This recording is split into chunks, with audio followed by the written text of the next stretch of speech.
Alright, I'm back. So to continue on with Genesis January, we're going to keep going with Genesis 14. I had to take a break because of all the tongue twisters. I cannot speak Greek, Hebrew, or Aramaic, so I'm trying my best. But to continue in Genesis 14, we're starting off with verse 13.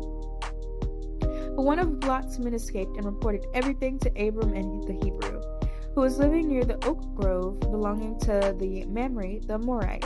Mamre and his relatives Eshcol and Aner were Abram's allies. That's also cool. Even though they're technically not God's chosen ones, he still has allies who are willing to help. So that's nice. Oh, and Lot just got captured, for reference, if you haven't seen the video immediately before this one. When Abram heard that his nephew Lot had been captured, he mobilized. To continue. When Abram heard that his nephew Lot had been captured, he mobilized the 318 trained men who had been born into his household. Then he pursued Chedorlaomer's army until he caught up with them at Dan. There he divided his men and attacked during the night. Chedorlaomer's army fled, but Abram chased them as far as Hamnah, north of Damascus. Abram recovered all the goods that had been taken, and he brought back his nephew Lot with his possessions and all the women and other captives. Melchizedek blesses Abram. Also, I've heard this before. Who is Melchizedek to bless Abram? What type of blessing? Who is this man?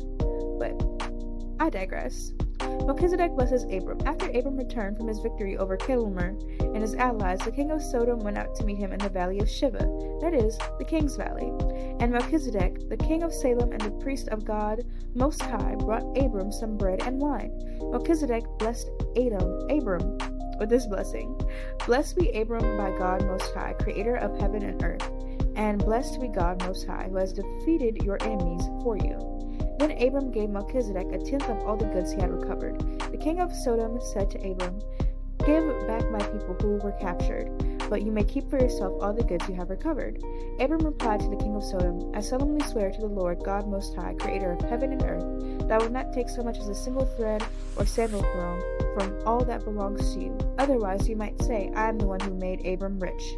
I will only accept what my young warriors have already eaten, and I request that you give a fair share of the goods to my allies, Aner, Eshcol, and Mamre." So concludes today. On to day 8 tomorrow.